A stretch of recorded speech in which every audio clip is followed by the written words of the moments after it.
Hello दोस्तों, आज के वीडियो में आपको छत्तीसगढ़ स्टेट में गवर्नमेंट एडवोकेट बनने के लिए होने वाली भर्ती ADPPO अर्थात assistant district public prosecution officer के लिए required qualification, age criteria, exam pattern और सिलेबस के साथ साथ एप्लीकेशन प्रोसेस भी बताएंगे। यह आप सभी के लिए बहुत ही उपयोगी होगी क्योंकि इस पोस्ट के लिए सभी स्टेट्स के लॉ ग्रेजुएट अप्लाई कर सकते हैं।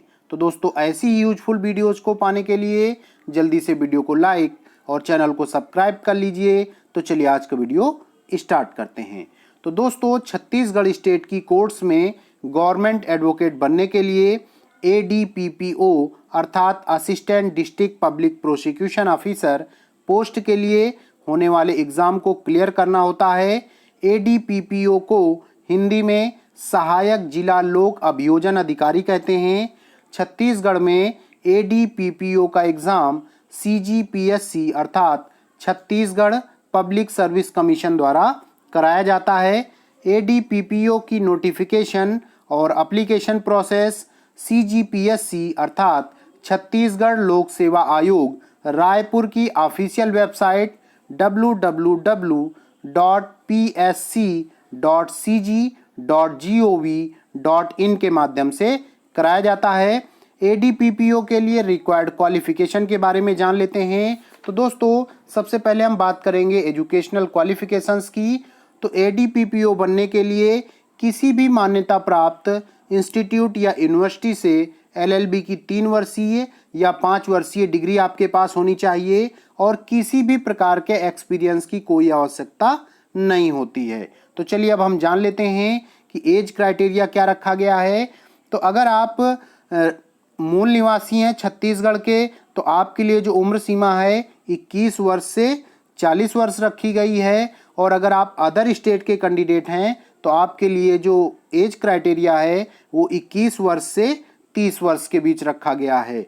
तो दोस्तों, अधिकतम आयु सीमा में छूट छत्तीसगढ़ शासन सामान्य प्रशासन विभाग द्वारा समय समय पर जारी किए गए निर्देशों के अनुसार छूट मिलेगी, परंतु अधिकतम उम्र सीमा की सभी छूटों का पालन करने के बाद ADPPO में ज्वाइन करने हेतु व्यक्ति की उम्र 45 वर्ष से अधिक नहीं होगी। यानी जो आपको अधिकतम उम्र सीमा में छूट मिलने वाली है वो 5 वर्ष की ही होगी, आप चाहे किस भी कैटेगरी के हों। तो दोस्तों, अब जान लेते हैं वेतनमान के बारे में कि जो ADPPO है या छत्तीसगढ़ का जो सरकारी वकील है उसका वेतन कितना होता है।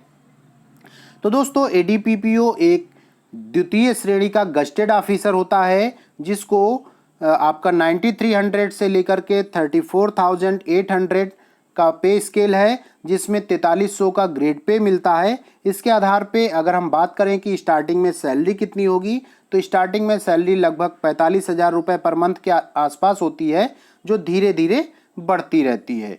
तो दोस्तों, ADPPO के लिए जो रिजर्वेशन है वो छत्तीसगढ़ सरकार के नियमों के आधार पर ही आपको मिलेगा। तो चलिए अब जान लेते हैं कि एप्लीकेशन फीस कितनी है। तो दोस्तों, अगर आप छत्तीसगढ़ के रहने वाले हैं और SC, ST, OBC या PH कैटेगरी के अंतर्गत आते हैं तो आपको 300 रुपये फीस पे करनी होगी।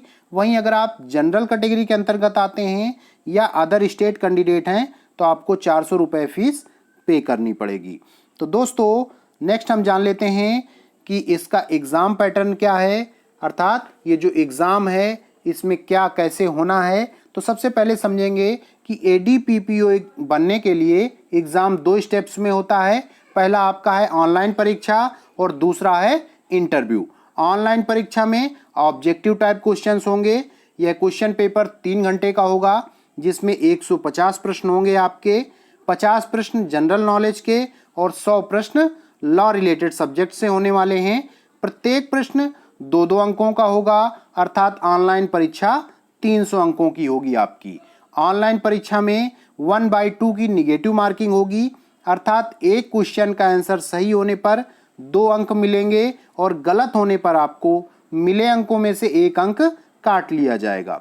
ऑनलाइन परीक्षा को क्वालिफाई करने के लिए जनरल या अदर स्टेट कैंडिडेट्स को 33% यानी 33% अंक जो है प्राप्त करने होंगे, जबकि छत्तीसगढ़ के अगर रहने वाले हैं आप और SC ST या OBC कैंडिडेट्स हैं तो आपको ओनली 23% अंक लाने होंगे। ऑनलाइन परीक्षा में क्वालिफाई कैंडिडेट्स में से नोटिफिकेशन में निकाली गई वैकेंसी के लगभग 3 गुना कैंडिडेट्स को इंटरव्यू देने का चांस मिलता है। इंटरव्यू 30 अंकों का होगा और इंटरव्यू के लिए कोई क्वालिफाइंग एक जो क्राइटेरिया है वो नहीं रखा गया है। आपका 1 नंबर भी होगा तो आप इंटरव्यू में पास हो जाएंगे। तो दोस्तों ADPPO पद के लिए उम्मीदवारों का जो चयन है ऑनलाइन परीक्षा और इंटरव्यू में प्राप्त अंकों की मेरिट लिस्ट के आधार पर किया जाता है। तो चलिए अब हम जान लेते हैं कि इसका सिलेबस क्या है और सिलेबस में क्या क्या पूछा जाने वाला है। तो दोस्तों सबसे पहले एक बात समझें कि यहाँ पे क्या है कि एक एग्ज़ाम होना है ऑनलाइन और दूसरा है इंटरव्यू। और जो ऑनलाइन एग्ज़ाम होना है उसमें आपसे जीके के होंगे क्वेश्चंस और लॉ रिलेटेड क्वेश्चंस होंगे। तो जो जीके का सिलेबस है सबसे पहले उसे जान लेते हैं।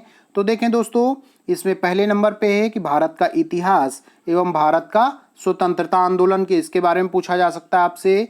छत्तीसगढ़ का इतिहास एवं स्वतंत्रता आंदोलन में छत्तीसगढ़ का योगदान।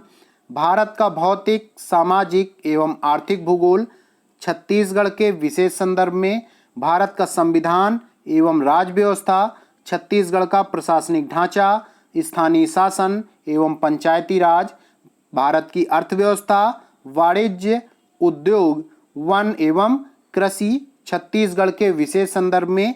छत्तीसगढ़ की जनजातियां, बोली, तीज त्योहार, नृत्य, पुनरात्विक एवं पर्यटन केंद्र, सामसायिक घटनाएं एवं खेल भारत एवं छत्तीसगढ़ के संदर्भ में और पर्यावरण। तो एक बात यहाँ ध्यान रखनी है कि जो जीके है आपके यानी जो सामान्य ज्ञान है वो विशेष करके छत्तीसगढ़ से रिलेटेड ही है, यानी आपको छत्तीसगढ़ के बारे में जानना होगा और वहाँ से रिलेटेड जो बेसिक जीके है उसको तैयार करना होगा।